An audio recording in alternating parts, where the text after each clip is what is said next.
Assalamualaikum warahmatullahi wabarakatuh.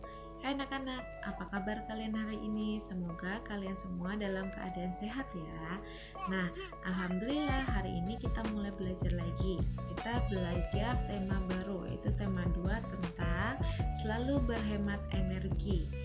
Nah, walaupun kita masih belajar dari rumah aja, kalian harus tetap semangat ya. Mari kita simak materi untuk hari ini. Energi sangat penting bagi kehidupan kita. Semua makhluk hidup membutuhkan energi. Tahukah kamu sumber-sumber energi yang ada? Ayo kita pelajari berikut ini. Ayo berdiskusi. Energi merupakan kemampuan atau kekuatan yang mendukung manusia untuk melakukan suatu hal. Selain memanfaatkan energi, ada pula usaha manusia untuk mengubah energi menjadi bentuk energi yang lain. Coba perhatikan gambar di samping.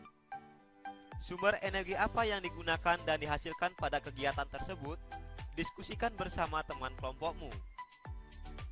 Matahari memiliki peran yang sangat besar dalam kehidupan karena merupakan sumber energi terbesar di bumi. Panas matahari berpengaruh terhadap aktivitas manusia dan makhluk hidup lainnya di bumi. Ayo mengamati. Perhatikan gambar berikut ini. Apa yang diceritakan pada gambar tersebut? Gambar tersebut menceritakan tentang pemanfaatan energi matahari bagi kehidupan manusia.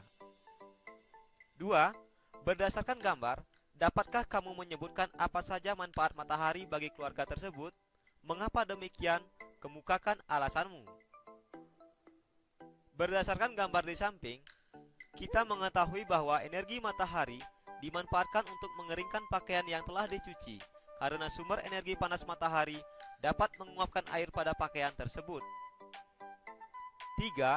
Apakah kamu dapat menyebutkan contoh kegiatan lain tentang manfaat matahari bagi kehidupan kita sehari-hari? Berikut adalah beberapa contoh manfaat energi matahari bagi kehidupan kita sehari-hari.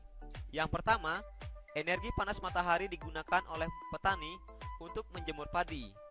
Yang kedua, energi panas matahari digunakan oleh nelayan untuk menjemur ikan asin. Yang ketiga, energi panas matahari digunakan oleh manusia sebagai pembangkit listrik tenaga surya melalui sebuah alat yang bernama panel surya. Ayo membaca. Kisah Ali si biji energi.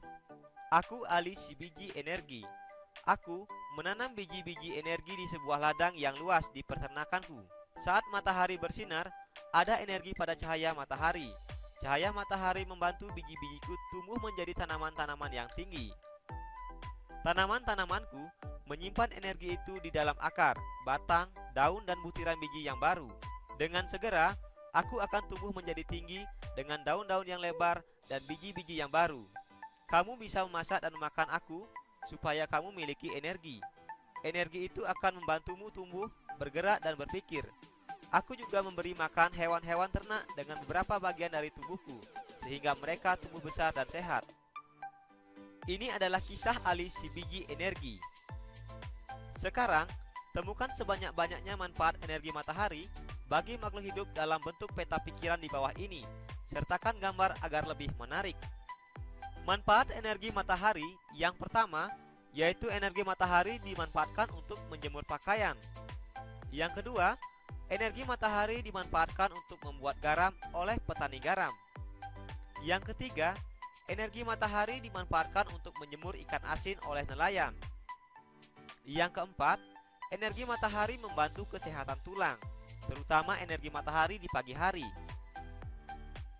Yang kelima, energi matahari dimanfaatkan sebagai sumber pembangkit listrik tenaga surya melalui sebuah alat yang bernama panel surya. Yang keenam, energi matahari dimanfaatkan oleh tumbuhan dalam proses fotosintesis. Ayo mencari informasi, mengidentifikasi sumber daya alam dan pemanfaatannya. Energi yang digunakan oleh makhluk hidup berasal dari alam. Segala sesuatu yang berasal dari alam dan dimanfaatkan oleh manusia untuk melangsungkan hidup disebut dengan sumber daya alam. Sumber daya alam ada dua jenisnya. Yang pertama, sumber daya alam yang dapat diperbarui. Yang kedua, sumber daya alam yang tidak dapat diperbarui. Ayo membaca.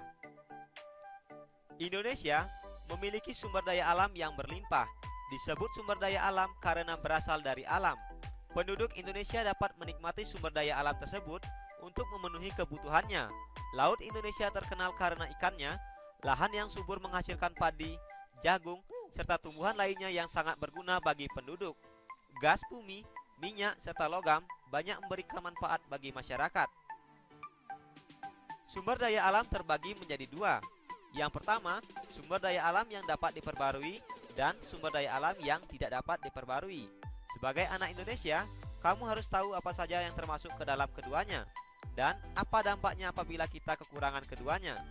Penggunaan sumber daya alam berlebihan akan mempengaruhi kehidupan manusia.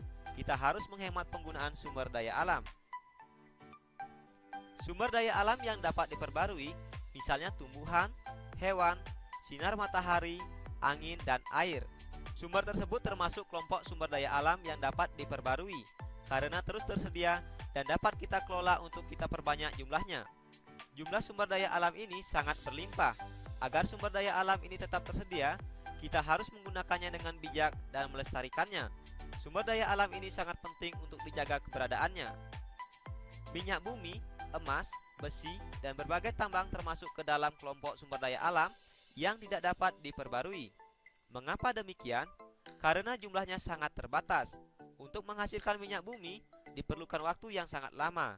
Oleh sebab itu, kita harus hemat menggunakan sumber daya alam ini. Ayo berlatih. Setelah memahami sumber daya alam, jawablah pertanyaan berikut. Yang pertama, berdasarkan teks tersebut, berikanlah masing-masing 3 contoh sumber daya alam yang dapat diperbarui dan yang tidak dapat diperbarui. Contoh sumber daya alam yang dapat diperbarui, misalnya tumbuhan, hewan, sinar matahari, angin, dan air. Contoh sumber daya alam yang tidak dapat diperbarui, misalnya minyak bumi, emas, dan besi. Nomor 2, berilah 3 contoh lain di luar teks tersebut tentang sumber daya alam yang dapat diperbarui dan yang tidak dapat diperbarui. Contoh sumber daya alam yang dapat diperbarui masih sama, yaitu ada tumbuhan dan hewan. Namun, ada satu hal yang berbeda, yaitu tanah. Tanah termasuk jenis sumber daya alam yang dapat diperbarui. Berikutnya, contoh sumber daya alam yang tidak dapat diperbarui. Di antaranya, gas alam, batu bara, dan aluminium. Nomor 3, berikanlah contoh kegiatan ekonomi yang memanfaatkan kedua jenis sumber daya alam tersebut. Contoh kegiatan ekonomi yang memanfaatkan sumber daya alam yang dapat diperbarui, misalnya tumbuhan. Kegiatan ekonomi yang memanfaatkan tumbuhan seperti kegiatan pertanian dan perkebunan, misalnya petani kopi, teh, petani padi, dan perkebunan sawit. Selanjutnya, contoh kegiatan ekonomi yang memanfaatkan sumber daya alam hewan, misalnya kegiatan peternakan seperti peternak ayam, peternak sapi, dan lain sebagainya.